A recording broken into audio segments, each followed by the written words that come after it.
अथ शृणोः महात्म्यम्। ॐ विष्णोर्हास्यमसौ माया तथा धारा जडाधमा प्रध्वंसोऽस्या अनादेश्च विष्णोः पदविलोचनात् देवानां परमो विष्णुर् अवमोग्निरिति श्रुतेः अयं विष्णुर्रजोनादिर् अनन्तो विश्वकारणः सूर्यस्तत्पदं श्रेष्ठं सदा पश्यन्ति नेतरे वीर्याणि तस्य कोऽप्यत्र न वेदोरुक्रमस्य च प्रागुत्पाद्यविधिनाभेर्वेदान् दत्त्वा ततो जगत् उत्पादयत्य सावेव बुद्धिदीपो मुमुक्षराट् भीत्याप्यधिकृता यस्मा उद्वहन्ति बलिं सुराः मायया सनन्त्ययन्यदत्तं साम्राज्य इव भूमिपाः यस्य भ्रूभगमात्रेण त्रिलोकी नश्यति क्षणात् इच्छामात्रे पुनर्जाते शेश्वरोत्पद्यते च सा आत्मभूतस्यास्य शत्रुः स क्रूरो यात्यधोगतिम् दुरत्ययामपि घ्नन्ति मायां यद्रूपचिन्तकाः अर्वाचीनाः सुराः केऽपि न विदुर्यं तदुद्भवाः स सर्वज्ञोऽपि च आत्मानं कातसनर्यानो वेदवा यस्यैकपादीयं माया त्रिपादस्यामृतं दिवि सदेव देवेशः कथं नाचर्यस्त्रिविक्रमाः श्रीवैष्णवैशगणेश शौर्यशक्त्यादिरूपधृक् दत्तात्रेयोस्त्वाजोऽनन्तः सदा मे हृदि सद्गुरुः कृत्वैकदेशभक्तिन्तये मातसर्येण द्विषन्ति च अन्यदेवं च तद्भक्तं ते यान्ति नरकं ध्रुवम् विष्णुः शिवो गणेशोऽर्क शक्तिश्चेति पृथग् नहि एको जः पञ्चधा जातः कुतो भेदोऽस्ति दैवतैः एतानि साङ्गानि तृप्येद् एकस्यापि ह्यतर्पणात् यथा साक्षादि तृप्त्याङ्गी च ओदवीजिदेकनिन्दया देवद्रोहस्ततस्याज्य अस्तद्भक्तस्यापि सर्वदा यथा रुचीश्वरः सेव्यो नान्यथा भेदमाचरेत्। ॐ विष्णोर्हास्यमसौ माया तथा धारा जडाधमा प्रध्वंसोऽस्या अनादेश्च विष्णोः पदविलोचनात् देवानां परमो विष्णुर् अवमोग्निरिति श्रुतेः अयं विष्णुर्रजोनादिर् अनन्तो विश्वकारणः सूर्यस्तत्पदं श्रेष्ठं सदा पश्यन्ति नेतरे वीर्याणि तस्य कोऽप्यत्र न वेदोरुक्रमस्य च प्रागुत्पाद्यविधिनाभेर्वेदान् दत्त्वा ततो जगत् उत्पादयत्य सावेव बुद्धिदीपो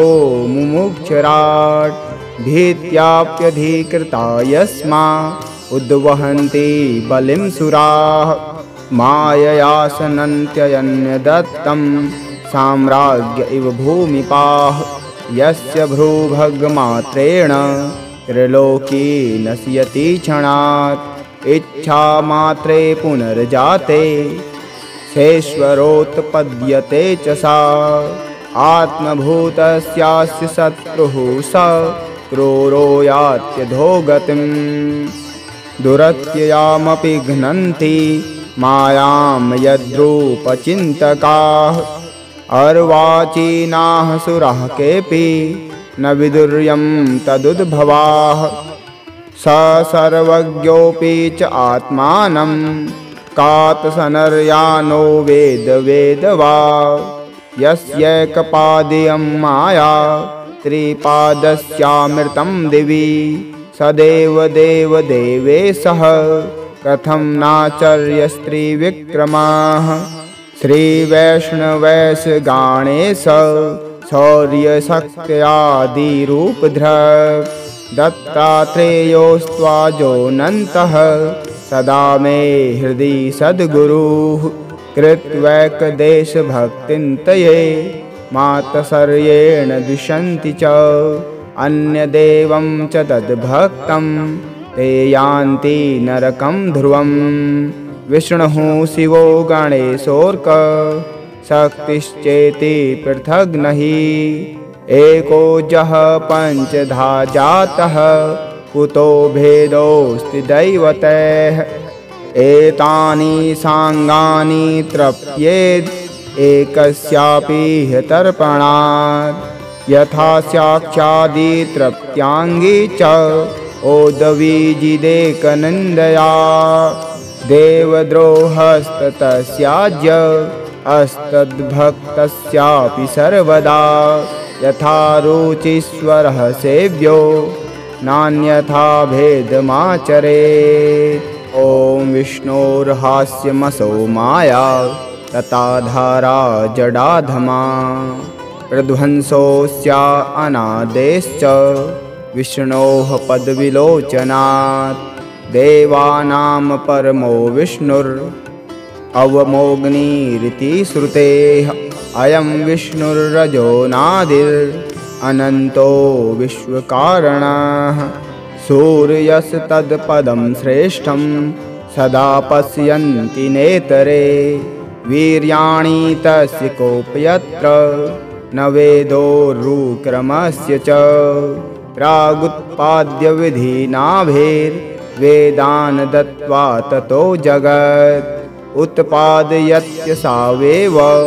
बुद्धिदीपो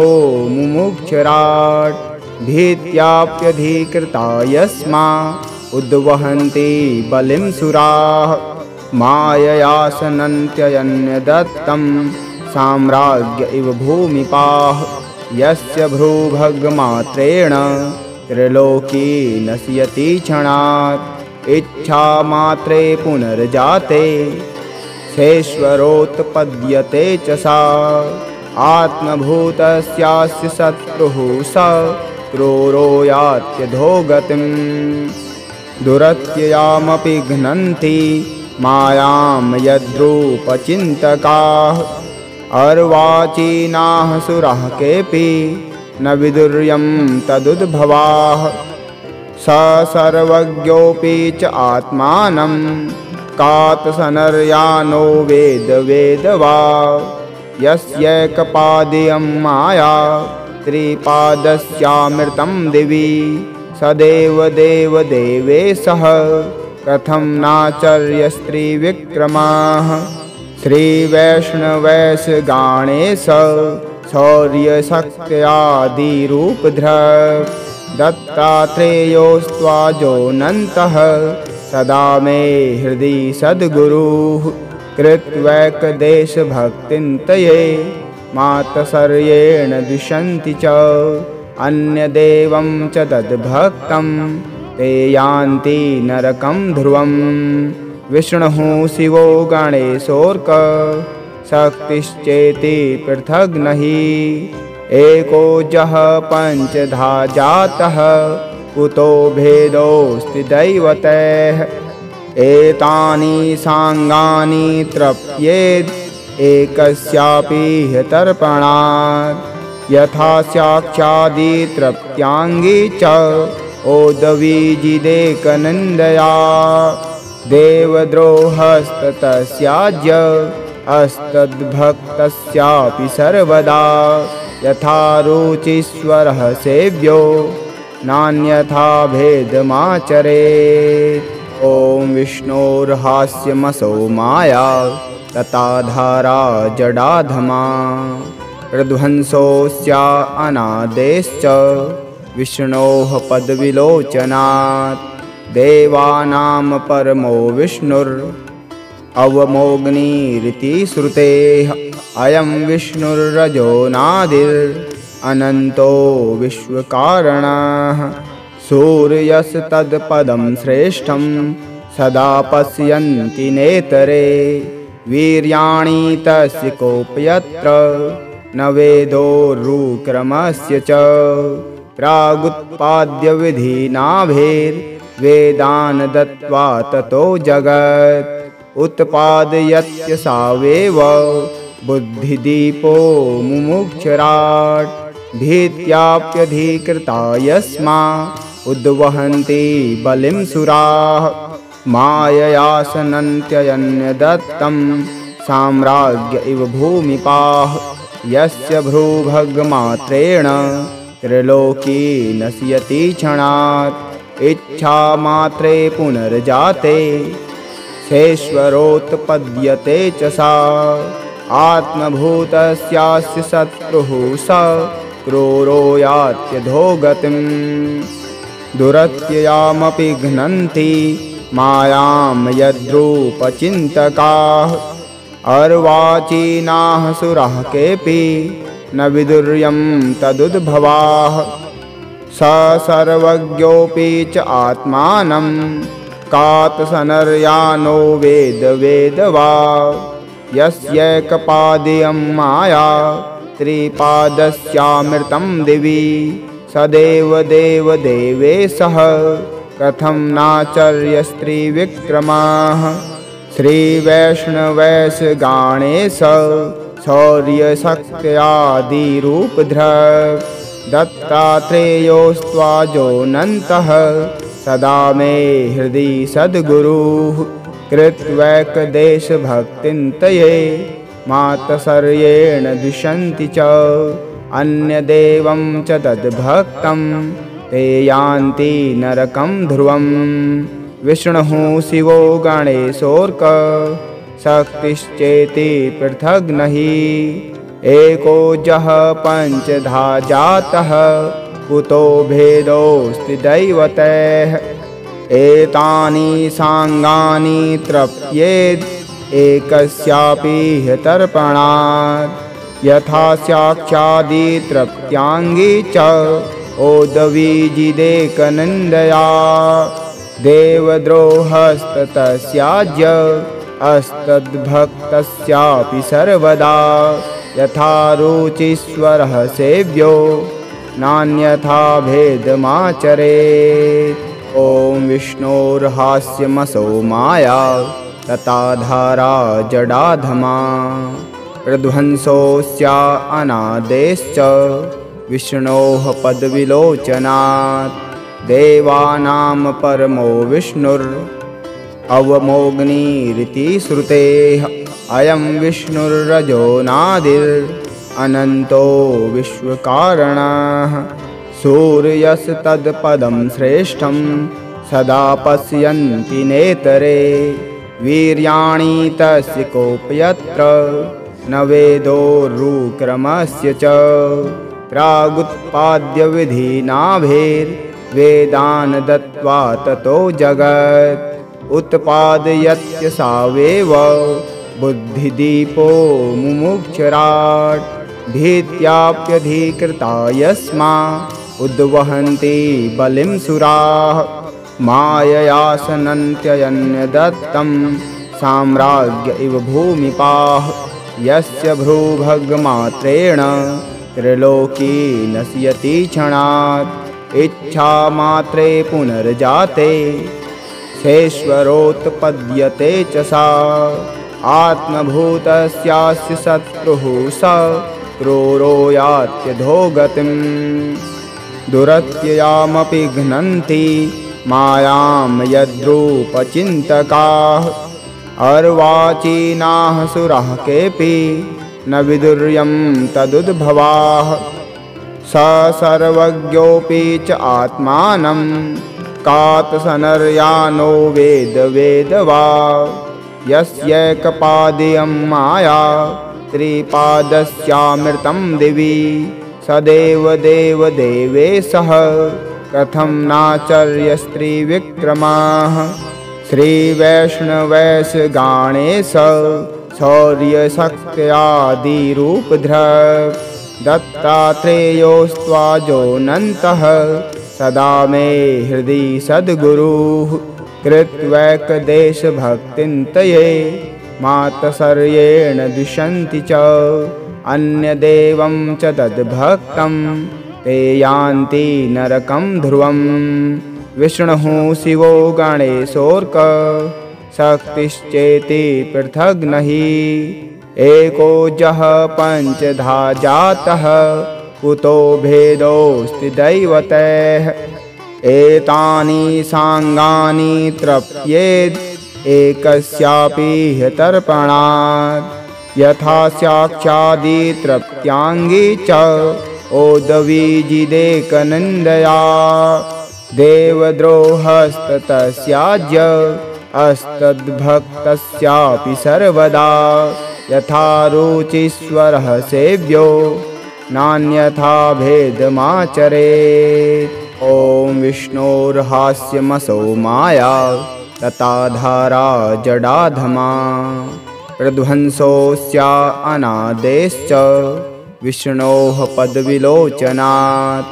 देवानां परमो विष्णुर् अवमोग्निरिति श्रुतेः अयं विष्णुर्रजो नादिर् अनन्तो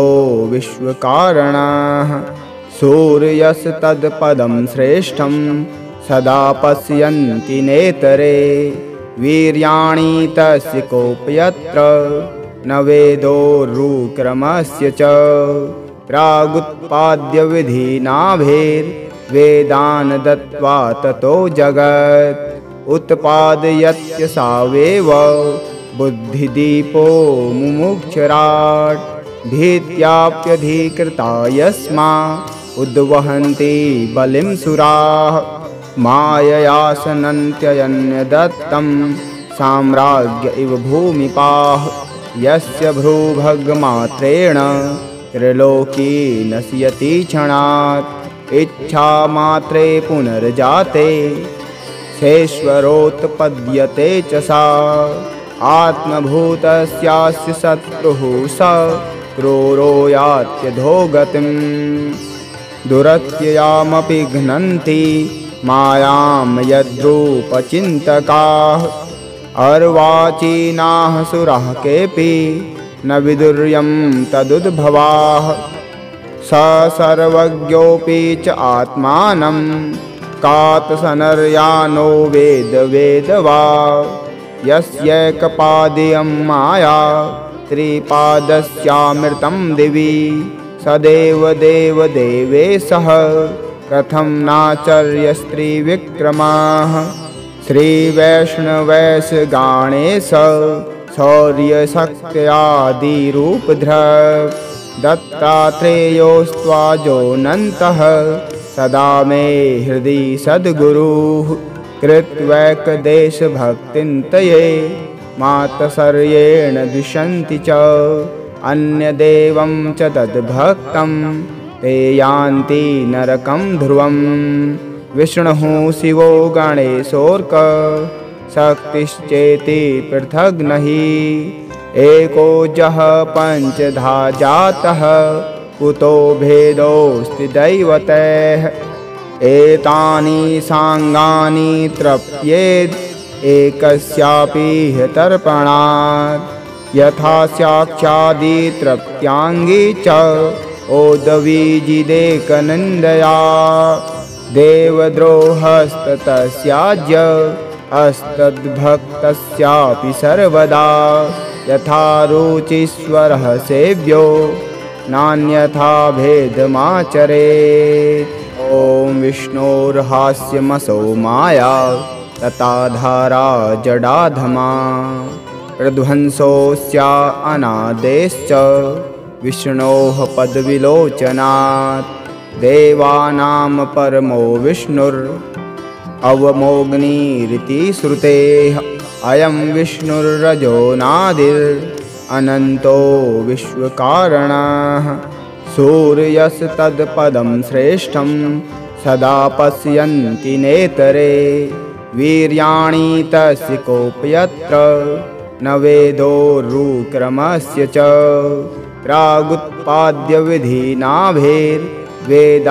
दत्त्वा ततो जगत् उत्पादयत्य सावेव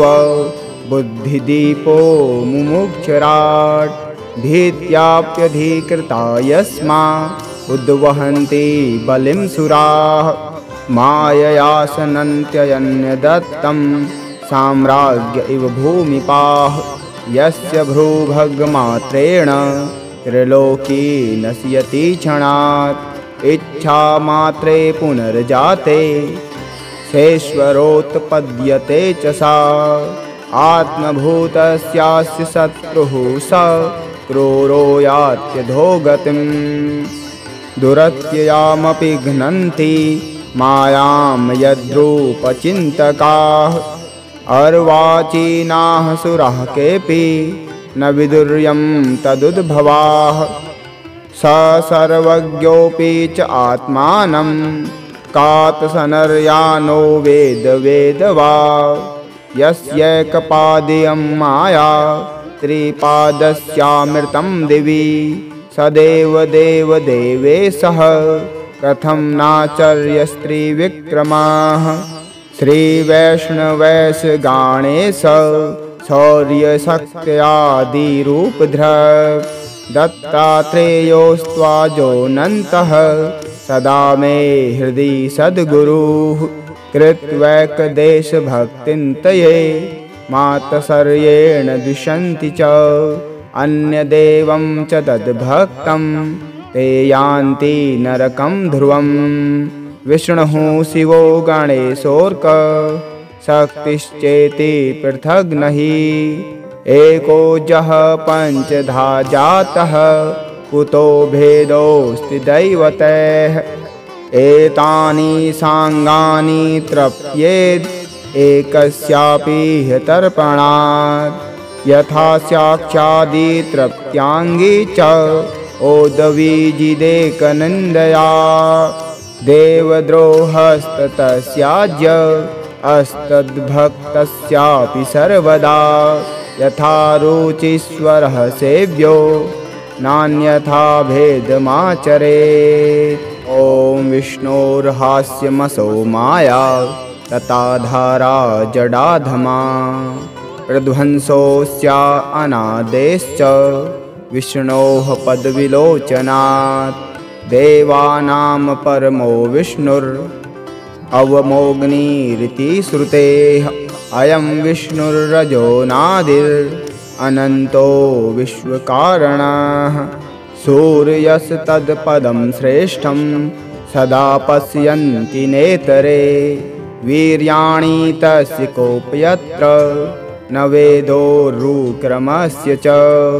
प्रागुत्पाद्य विधिनाभेर्वेदान् दत्त्वा ततो जगत् उत्पादयत्य सावेव बुद्धिदीपो मुमुक्षराट् भीत्याप्यधिकृता यस्मा उद्वहन्ति बलिं सुराः मायया सनन्त्ययन्यदत्तं साम्राज्य इव भूमिपाः यस्य भ्रूभगमात्रेण त्रिलोकी नश्यति क्षणात् इच्छामात्रे पुनर्जाते शेश्वरोत्पद्यते च सा आत्मभूतस्यास्य शत्रुः स क्रूरो यात्यधोगतिं दुरत्ययामपि घ्नन्ति मायां यद्रूपचिन्तकाः अर्वाचीनाः सुराः केऽपि न विदुर्यं तदुद्भवाः स सर्वज्ञोऽपि च आत्मानं कातसनर्यानो वेदवा यस्यैकपादीयं माया त्रिपादस्यामृतं दिवि सदेव देवदेवेशः कथं नाचर्यस्त्रिविक्रमाः श्रीवैष्णवैशगणेश शौर्यशक्त्यादिरूपधृक् दत्तात्रेयोस्त्वाजोऽनन्तः सदा मे हृदि सद्गुरुः कृत्वैकदेशभक्तिन्तये मातसर्येण द्विषन्ति च अन्यदेवं च तद्भक्तं ते यान्ति नरकं ध्रुवम् विष्णुः शिवो गणेशोऽर्क शक्तिश्चेति पृथग् नहि एको जः पञ्चधा जातः कुतो भेदोऽस्ति दैवतैः एतानि साङ्गानि तृप्येद् एकस्यापि ह्यतर्पणात् यथा साक्षादि तृप्त्याङ्गी च ओदवीजिदेकनिन्दया देवद्रोहस्ततस्याज्य अस्तद्भक्तस्यापि सर्वदा यथा रुचीश्वरः सेव्यो नान्यथा भेदमाचरेत् ॐ विष्णोर्हास्यमसौ माया तताधारा जडाधमा प्रध्वंसोऽस्या अनादेश्च विष्णोः पदविलोचनात् देवानां परमो विष्णुर् अवमोग्निरिति श्रुतेः अयं विष्णुर्रजो नादिर् अनन्तो विश्वकारणः सूर्यस्तत्पदं श्रेष्ठं सदा पश्यन्ति नेतरे वीर्याणि तस्य कोऽप्यत्र न वेदोरुक्रमस्य च प्रागुत्पाद्यविधिनाभेर्वेदान् दत्त्वा ततो जगत् उत्पादयत्य सावेव बुद्धिदीपो मुमुक्षराट् भीत्याप्यधिकृता यस्मा उद्वहन्ति बलिं सुराः माययासनन्त्यन्यदत्तं साम्राज्य इव भूमिपाः यस्य भ्रूभगमात्रेण त्रिलोकी नश्यति क्षणात् इच्छामात्रे पुनर्जाते शेश्वरोत्पद्यते च सा आत्मभूतस्यास्य शत्रुः स क्रूरो यात्यधोगतिम् दुरत्ययामपि घ्नन्ति मायां यद्रूपचिन्तकाः अर्वाचीनाः सुराः केऽपि न विदुर्यं तदुद्भवाः स सर्वज्ञोऽपि च आत्मानं कातसनर्यानो वेदवा यस्यैकपादीयं माया त्रिपादस्यामृतं दिवि सदेव देवेशः कथं नाचर्यस्त्रिविक्रमाः श्रीवैष्णवैशगणेश शौर्यशक्त्यादिरूपधृक् दत्तात्रेयोस्त्वाजोऽनन्तः सदा मे हृदि सद्गुरुः कृत्वैकदेशभक्तिन्तये मातसर्येण द्विषन्ति च अन्यदेवं च तद्भक्तं ते यान्ति नरकं ध्रुवम् विष्णुः शिवो गणेशोऽर्क शक्तिश्चेति पृथग् नहि एको जः पञ्चधा जातः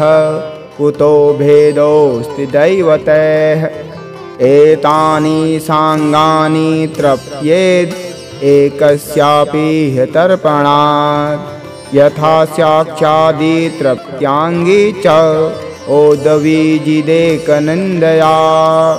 देवद्रोहस्ततस्याज्य अस्तद्भक्तस्यापि सर्वदा यथा रुचीश्वरः सेव्यो नान्यथा भेदमाचरेत् ॐ विष्णोर्हास्यमसौ माया तताधारा जडाधमा प्रध्वंसोऽस्या अनादेश्च विष्णोः पदविलोचनात् देवानां परमो विष्णुर् अवमोग्निरिति श्रुतेः अयं विष्णुर्रजो नादिर् अनन्तो विश्वकारणः सूर्यस्तत्पदं श्रेष्ठं सदा पश्यन्ति नेतरे वीर्याणि तस्य कोऽप्यत्र न वेदोरुक्रमस्य च प्रागुत्पाद्यविधिनाभेर्वेदान् दत्त्वा ततो जगत् उत्पादयत्य सावेव बुद्धिदीपो मुमुक्षराट् भीत्याप्यधिकृता यस्मा उद्वहन्ति बलिं सुराः मायया सनन्त्ययन्यदत्तं साम्राज्य इव भूमिपाः यस्य भ्रूभगमात्रेण त्रिलोकी नश्यति क्षणात् इच्छामात्रे पुनर्जाते शेश्वरोत्पद्यते च सा आत्मभूतस्यास्य शत्रुः स क्रूरो यात्यधोगतिं दुरत्ययामपि घ्नन्ति मायां यद्रूपचिन्तकाः अर्वाचीनाः सुराः केऽपि न विदुर्यं तदुद्भवाः स सर्वज्ञोऽपि च आत्मानं कातसनर्यानो वेद वेदवा यस्यैकपादियं माया त्रिपादस्यामृतं दिवि सदेव देवदेवेशः कथं नाचर्यस्त्रिविक्रमाः श्रीवैष्णवैशगणेश शौर्यशक्त्यादिरूपधृक् दत्तात्रेयोस्त्वाजोऽनन्तः सदा मे हृदि सद्गुरुः कृत्वैकदेशभक्तिन्तये मातसर्येण दुष्यन्ति च अन्यदेवं च तद्भक्तं ते यान्ति नरकं ध्रुवम् विष्णुः शिवो गणेशोऽर्क शक्तिश्चेति पृथग् नहि एको जः पञ्चधा जातः कुतो भेदोऽस्ति दैवतैः एतानि साङ्गानि तृप्येद् एकस्यापि ह्यतर्पणात् यथा साक्षादि तृप्त्याङ्गी च ओदवीजिदेकनिन्दया देवद्रोहस्ततस्याज्य अस्तद्भक्तस्यापि सर्वदा यथा रुचीश्वरः सेव्यो नान्यथा भेदमाचरेत् ॐ विष्णोर्हास्यमसौ माया तताधारा जडाधमा प्रध्वंसोऽस्या अनादेश्च विष्णोः पदविलोचनात् देवानां परमो विष्णुर् अवमोग्निरिति श्रुतेः अयं विष्णुर्रजो नादिर् अनन्तो विश्वकारणः सूर्यस्तत्पदं श्रेष्ठं सदा पश्यन्ति नेतरे वीर्याणि तस्य कोऽप्यत्र न वेदोरुक्रमस्य च प्रागुत्पाद्यविधिनाभेर्वेदान् दत्त्वा ततो जगत् उत्पादयत्य सावेव बुद्धिदीपो मुमुक्षराट् भीत्याप्यधिकृता यस्मा उद्वहन्ति बलिं सुराः मायया सनन्त्ययन्यदत्तं साम्राज्य इव भूमिपाः यस्य भ्रूभगमात्रेण त्रिलोकी नश्यति क्षणात् इच्छामात्रे पुनर्जाते शेश्वरोत्पद्यते च सा आत्मभूतस्यास्य शत्रुः स क्रूरो यात्यधोगतिं दुरत्ययामपि घ्नन्ति मायां यद्रूपचिन्तकाः अर्वाचीनाः सुराः केऽपि न विदुर्यं तदुद्भवाः स सर्वज्ञोऽपि च आत्मानं कातसनर्यानो वेद वेदवा यस्यैकपादियं माया त्रिपादस्यामृतं दिवि सदेव देवदेवेशः कथं नाचर्यस्त्रिविक्रमाः श्रीवैष्णवैशगणेश शौर्यशक्त्यादिरूपधृक् दत्तात्रेयोस्त्वाजोऽनन्तः सदा मे हृदि सद्गुरुः कृत्वैकदेशभक्तिन्तये मातसर्येण दुष्यन्ति च अन्यदेवं च तद्भक्तं ते यान्ति नरकं ध्रुवम् विष्णुः शिवो गणेशोऽर्क शक्तिश्चेति पृथग् नहि एको जः पञ्चधा जातः कुतो भेदोऽस्ति दैवतैः एतानि साङ्गानि तृप्येद् एकस्यापि ह्यतर्पणात् यथा साक्षादि तृप्त्याङ्गी च ओदवीजिदेकनिन्दया देवद्रोहस्ततस्याज्य अस्तद्भक्तस्यापि सर्वदा यथा रुचीश्वरः सेव्यो नान्यथा भेदमाचरेत्। ॐ विष्णोर्हास्यमसौ माया तताधारा जडाधमा प्रध्वंसोऽस्या अनादेश्च विष्णोः पदविलोचनात् देवानां परमो विष्णुर् अवमोग्निरिति श्रुतेः अयं विष्णुर्रजो नादिर् अनन्तो विश्वकारणः सूर्यस्तत्पदं श्रेष्ठं सदा पश्यन्ति नेतरे वीर्याणि तस्य कोऽप्यत्र न वेदोरुक्रमस्य च प्रागुत्पाद्यविधिनाभेर्वेदान् दत्त्वा ततो जगत् उत्पादयत्य सावेव बुद्धिदीपो मुमुक्षराट् भीत्याप्यधिकृता यस्मा उद्वहन्ति बलिं सुराः माययासनन्त्ययन्यदत्तं साम्राज्य इव भूमिपाः यस्य भ्रूभगमात्रेण त्रिलोकी नश्यति क्षणात् इच्छामात्रे पुनर्जाते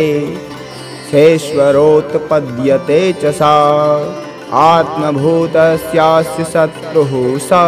क्रूरो यात्यधोगतिं दुरत्ययामपि घ्नन्ति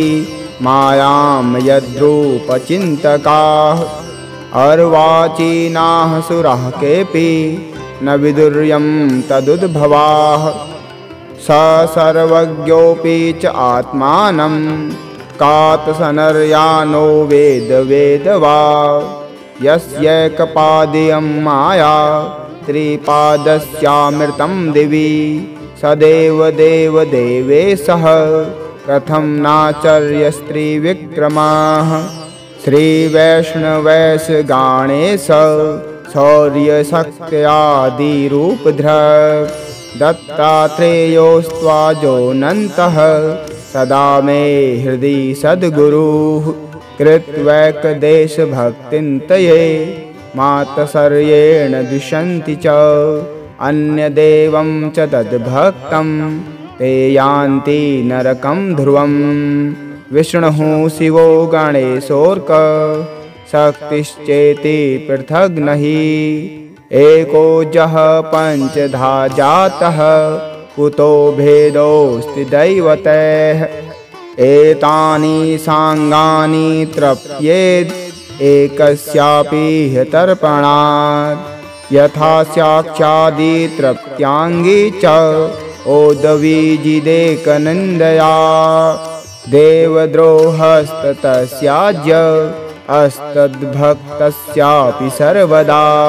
यथा रुचीश्वरः सेव्यो नान्यथा भेदमाचरेत्। ॐ विष्णोर्हास्यमसौ माया तताधारा जडाधमा प्रध्वंसोऽस्या अनादेश्च विष्णोः पदविलोचनात् देवानां परमो विष्णुर् अवमोग्निरिति श्रुतेः अयं विष्णुर्रजो नादिर् अनन्तो विश्वकारणः सूर्यस्तत्पदं श्रेष्ठं सदा पश्यन्ति नेतरे वीर्याणि तस्य कोऽप्यत्र न वेदोरुक्रमस्य च प्रागुत्पाद्यविधिनाभेर्वेदान् दत्त्वा ततो जगत् उत्पादयत्य सावेव बुद्धिदीपो मुमुक्षराट् भीत्याप्यधिकृता यस्मा उद्वहन्ति बलिं सुराः माययासनन्त्ययन्यदत्तं साम्राज्य इव भूमिपाः यस्य भ्रूभगमात्रेण त्रिलोकी नश्यति क्षणात्। इच्छामात्रे पुनर्जाते शेश्वरोत्पद्यते च सा। आत्मभूतस्यास्य शत्रुः स क्रूरो यात्यधोगतिम्। दुरत्ययामपि घ्नन्ति मायां यद्रूपचिन्तकाः। अर्वाचीनाः सुराः केऽपि न विदुर्यं तदुद्भवाः। स सर्वज्ञोऽपि च आत्मानं कातसनर्यानो वेद वेदवा। यस्यैकपादीयं माया त्रिपादस्यामृतं दिवि। सदेव देवदेवेशः कथं नाचर्यस्त्रिविक्रमाः। श्रीवैष्णवैशगणेश शौर्यशक्त्यादिरूपधृक्। दत्तात्रेयोस्त्वाजोऽनन्तः सदा मे हृदि सद्गुरुः। कृत्वैकदेशभक्तिन्तये मातसर्येण द्विषन्ति च। अन्यदेवं च तद्भक्तं ते यान्ति नरकं ध्रुवम्। विष्णुः शिवो गणेशोऽर्क शक्तिश्चेति पृथग् नहि। एको जः पञ्चधा जातः कुतो भेदोऽस्ति दैवतैः। एतानि साङ्गानि तृप्येद् एकस्यापि ह्यतर्पणात्। यथा साक्षादि तृप्त्याङ्गी च ओदवीजिदेकनिन्दया। देवद्रोहस्ततस्याज्य अस्तद्भक्तस्यापि सर्वदा। यथा रुचीश्वरः सेव्यो नान्यथा भेदमाचरेत्। ॐ विष्णोर्हास्यमसौ माया तताधारा जडाधमा। प्रध्वंसोऽस्या अनादेश्च विष्णोः पदविलोचनात्। देवानां परमो विष्णुर् अवमोऽग्निरिति श्रुतेः। अयं विष्णुर्रजो नादिर् अनन्तो विश्वकारणः। सूर्यस्तत्पदं श्रेष्ठं सदा पश्यन्ति नेतरे। वीर्याणि तस्य कोऽप्यत्र न वेदोरुक्रमस्य च। प्रागुत्पाद्यविधिनाभेर्वेदान् दत्त्वा ततो जगत्। उत्पादयत्य सावेव बुद्धिदीपो मुमुक्षराट्। भीत्याप्यधिकृता यस्मा उद्वहन्ति बलिं सुराः। मायया सनन्त्ययन्यदत्तं साम्राज्य इव भूमिपाः। यस्य भ्रूभगमात्रेण त्रिलोकी नश्यति क्षणात्। इच्छामात्रे पुनर्जाते शेश्वरोत्पद्यते च सा। आत्मभूतस्यास्य शत्रुः स क्रूरो यात्यधोगतिम्। दुरत्ययामपि घ्नन्ति मायां यद्रूपचिन्तकाः। अर्वाचीनाः सुराः केऽपि न विदुर्यं तदुद्भवाः। स सर्वज्ञोऽपि च आत्मानं कातसनर्यानो वेद वेदवा। यस्यैकपादीयं माया त्रिपादस्यामृतं दिवि। सदेव देवदेवेशः कथं नाचर्यस्त्रिविक्रमाः। श्रीवैष्णवैशगणेश शौर्यशक्त्यादिरूपधृक्। दत्तात्रेयोस्त्वाजोऽनन्तः सदा मे हृदि सद्गुरुः। कृत्वैकदेशभक्तिन्तये मातसर्येण द्विषन्ति च। अन्यदेवं च तद्भक्तं ते यान्ति नरकं ध्रुवम्। विष्णुः शिवो गणेशोऽर्क शक्तिश्चेति पृथग् नहि। एको जः पञ्चधा जातः कुतो भेदोऽस्ति दैवतैः। एतानि साङ्गानि तृप्येद् एकस्यापि ह्यतर्पणात्। यथा साक्षादि तृप्त्याङ्गी च ओदवीजिदेकनिन्दया देवद्रोहस्ततस्याज्य अस्तद्भक्तस्यापि सर्वदा यथा रुचिस्वरः सेव्यो नान्यथा भेदमाचरेत्। ॐ विष्णोर्हास्यमसौ माया तथा धारा जडाधमा प्रध्वंसोऽस्या अनादेश्च विष्णोः पदविलोचनात् देवानां परमो विष्णुर् अवमोऽग्निरिति श्रुतेः अयं विष्णुर्रजो नादिर् अनन्तो विश्वकारणः सूर्यस्तत्पदं श्रेष्ठं सदा पश्यन्ति नेतरे वीर्याणि तस्य कोऽप्यत्र न वेदोरुक्रमस्य च प्रागुत्पाद्यविधिनाभेर्वेदान् दत्त्वा ततो जगत् उत्पादयत्य सावेव बुद्धिदीपो मुमुक्षराट् भीत्याप्यधिकृता यस्मा उद्वहन्ति बलिं सुराः मायया सनन्त्ययन्यदत्तं साम्राज्य इव भूमिपाः यस्य भ्रूभगमात्रेण त्रिलोकी नश्यति क्षणात् इच्छामात्रे पुनर्जाते सेश्वरोत्पद्यते च सा आत्मभूतस्यास्य शत्रुः स क्रूरो यात्यधोगतिं दुरत्ययामपि घ्नन्ति मायां यद्रूपचिन्तकाः अर्वाचीनाः सुराः केऽपि न विदुर्यं तदुद्भवाः स सर्वज्ञोऽपि च आत्मानं कातसनर्यानो वेद वा यस्यैकपादीयं माया त्रिपादस्यामृतं दिवि सदेव देवेशः कथं नाचर्यस्त्रिविक्रमः श्रीवैष्णवैशगणेश शौर्यशक्त्यादिरूपधृक्